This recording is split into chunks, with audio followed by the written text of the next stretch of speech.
Good morning students, this is your Alka Chawla. कैसे हैं आप सभी लोग? आई होप कि आप लोग अच्छे होंगे। आज का हम टॉपिक स्टार्ट करते हैं। आज का टॉपिक होगा हमारा फैशन को प्रभावित करने वाले कारक।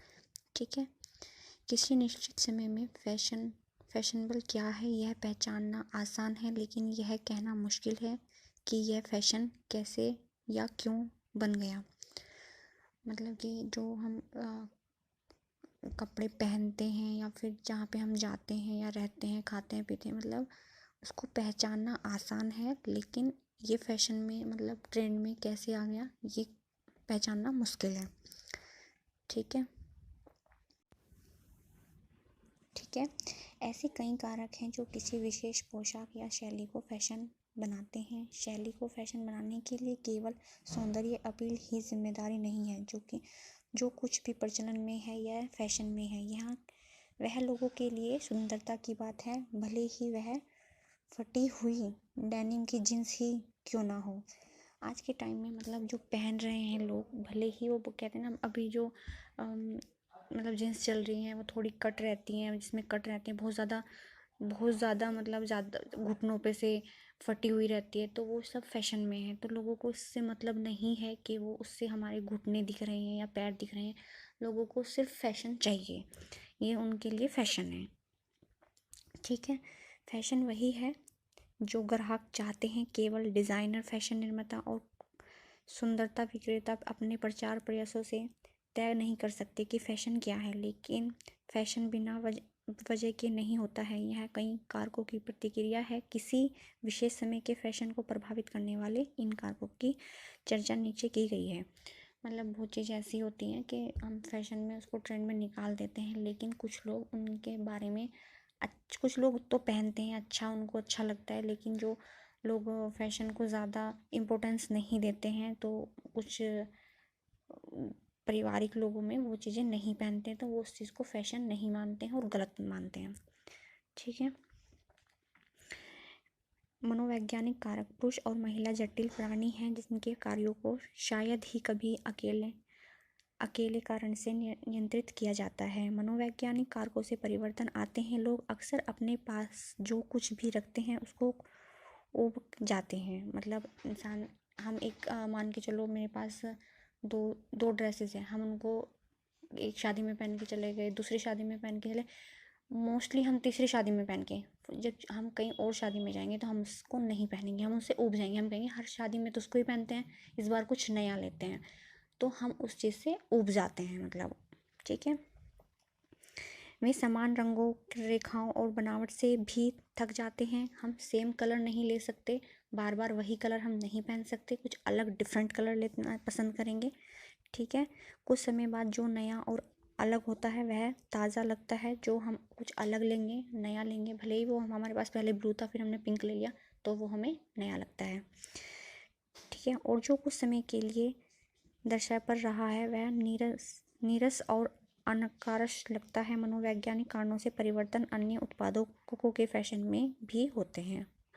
एक रिफेंटर, एक टेलीफोन आदि से अधिक उपयोगी कुछ नहीं हो सकता, फिर भी लोग अक्सर रंगीन रिफ्रेंजर खरीदने के लिए आकर्षित होते हैं। यह सिर्फ बदलाव है, प्रेरित के साथ साथ मानवीय जिज्ञासा, नई अनुभूति की साहस की इच्छा स्वयं के लिए परिवर्तन की ओर ले जाती है। मतलब हमारा ये है कि फैशन भले ही हम खरीदना ना चाहें, लेकिन हमारा मन क्या होता है उस चीज़ पर टिका रहता है, यार नहीं इस बार कुछ नया लेंगे, नहीं यार इस बार कुछ नया कलर लेंगे या कुछ डिफरेंट लेंगे, या इस शादी में हम कुछ नया लुक लेंगे या नई ड्रेस लेंगे। मतलब हमारे मन में ये चीज़ें विचार आती रहती हैं, भले ही हम उसको लें या नहीं लें, लेकिन हमारी ये चीज़ें मन में जगह अपना घर बना लेती हैं। फैशन अपना खुद ही एक स्पेस बना लेती है कि हाँ, मुझे हमारे मन को प्रेरित करती है कि हाँ हम इस चीज़ को खरीदेंगे, हमारा मन है। ठीक है, सेकंड है हमारा सामाजिक कारक। फैशन में परिवर्तन भी तर्कसंगत कारकों से होते हैं, जैसे पर्यावरण कारण जो नई ज़रूरतें पैदा करते हैं। फैशन में भारी बदलाव लाने वाले सामाजिक परिवर्तन का एक उत्कृष्ट उदाहरण 20वीं शताब्दी के शुरुआती दशकों में हुआ है, जब महिलाओं ने नई राजनीतिक और आकर्षण स्वतंत्रता की मांग की प्राप्ति की ओर उसका आनंद लिया। उनकी बदली हुई गतिविधियों ने उन्हें सर्दियों से फैशन में रहे तंग कपड़ों को त्यागने के लिए प्रोत्साहित किया और छोटी स्कर्ट, आराम से कमर की रेखाएं, बेल्ट, बाल और अन्य फैशन को अपने अधिक सक्रिय जीवन के लिए अधिक उपयुक्त अपनाने के लिए प्रोत्साहित किया। पीढ़ियां बाद जैसे जैसे महिलाएं व्यवसाय की दुनिया में कार्यकारी पैदा पर आ गई, सलवार सूट और सलवार सूट, अटैची बैग, सफलता के लिए ड्रेसिंग सेंस, करियर, जब महिला ने अपना करियर बनाना स्टार्ट किया तो उसमें ड्रेसिंग सेंस बहुत ज़्यादा आ गया। उनको क्या पहनना है, बहुत चीज़ें उन्होंने सीख ली और ड्रेसिंग सेंस किस तरीके से पहनते हैं वो सब चीज़ें उन्होंने सीखी। फिटनेस आंदोलन 1970 से आसीन ने वयस्क कपड़ों की आवश्यकता को जन्म दिया और जैसे जैसे यौगिक, लंबी पैदल यात्रा, डांसेस, एरोबिक नृत्य की रुचि बढ़ी, वैसे ही इन सक्रिय खेलों में से प्रत्येक के लिए उपयुक्त नए और अलग फैशन की आवश्यकता पड़ी। जैसे आत्ममूल्यांकन, फैशन के प्रभावित करने वाले मनोवैज्ञानिक कारक कौन से हैं? डिजाइनरों की भूमिका, अंतर्गत शैलियाँ हैं जिनमें एक प्रत्येक की अपनी विशेषता है। जो भी ड्रेस आप बनाते हो उसकी एक अपनी जिसने जो डिज़ाइन किया उसका एक अपना मोटिव है, उसने क्या उसमें दिखाया है। होता है ना कि कोई जो डिज़ाइनर होता है उसमें एक चीज़ होती है कि आप वो कोई भी ड्रेस बनाए तो उसका एक टच उसमें ज़रूर रहता है। अगर आप ही कोई चीज़ डिज़ाइन कर रहे हो, आप डिज़ाइनर बनते हो तो आपका एक पता चल जाएगा कि ये अनन्या ने ड्रेस डिज़ाइन की है, प्राची ने की है। एक होता है ना कि उसको 10 ड्रेस में भी हम पहचान सकते हैं कि इसने ड्रेस डिज़ाइन की होगी, क्योंकि वो एक अपना हर एक ड्रेस भले ही वो कितनी भी यूनिक हो या अलग हो, एक टच उसमें अपना ज़रूर छोड़ता है जिससे हमें पता चल जाता है कि ये ड्रेस उसने डिज़ाइन की है या उस डिज़ाइनर की है। डिज़ाइनरों की भूमिका, अंतर्गत शैलियाँ हैं जिनमें से प्रत्येक की अपनी विशेषताएं हैं और जिनमें से एक अधिकांश किसी न किसी समय एक फैशन रही है। हालांकि यह एक आम गलत धारणा है कि ये सभी केवल डिज़ाइनरों द्वारा बनाए गए हैं। यह वास्तव में सच है कि प्रसिद्ध डिज़ाइनरों द्वारा कई नए फैशन पेश किए गए हैं। जैसे 1920 में सूट के बॉक्सी जैकेट,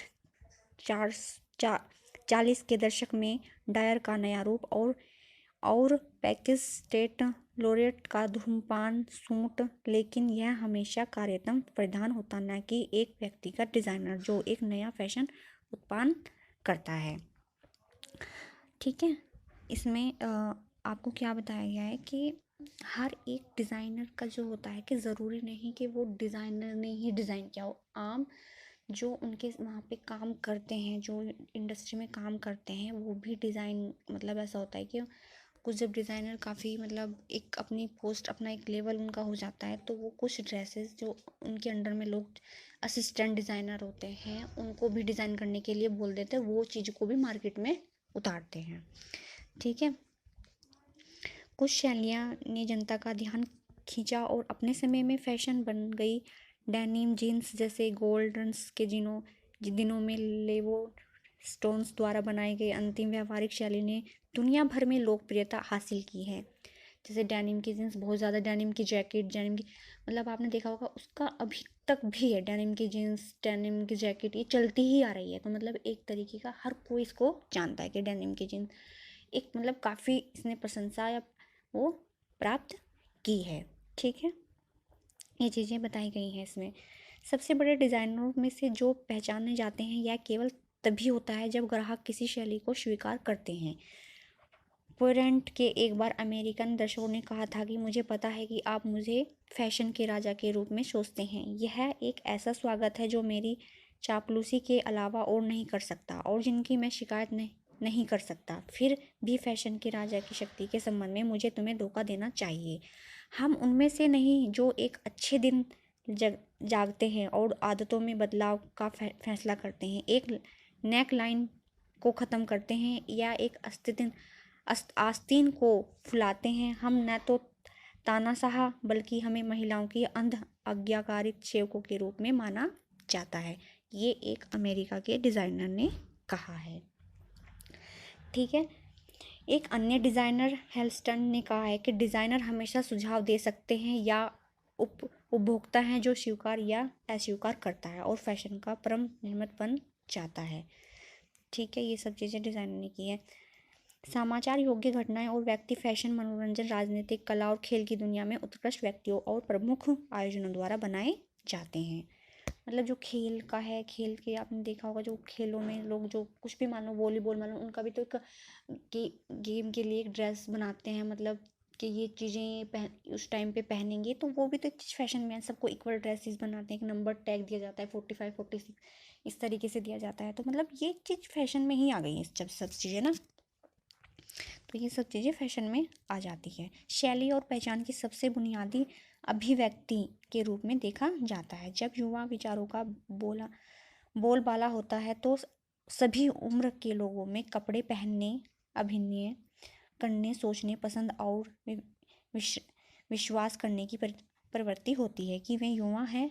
दोनों लोगों द्वारा दोनों पहचानते हैं। कोई घर में शादी होती है, आपने देखा भी होगा, तो उसमें जेंट्स भी होते हैं और लेडीज़ भी होती हैं। सभी अपनी अपनी पसंद बताते हैं, अपनी अपनी चॉइस बताते हैं कि हमें ये पसंद है, ये पसंद। तो ऐसा नहीं है कि फ़ैशन को सिर्फ जो लेडीज़ का गारमेंट्स है तो वो लेडीज़ ही पहचान करेंगी, पसंद करेंगी, या मतलब जेंट्स नहीं कर सकते, या जेंट्स के की पसंद लेडीज़ नहीं, ऐसा नहीं है। सभी अपनी अपनी सोच, अपनी थॉट्स उनके वहाँ पे रखते हैं और तब हम उस चीज़ को खरीदते हैं, है ना।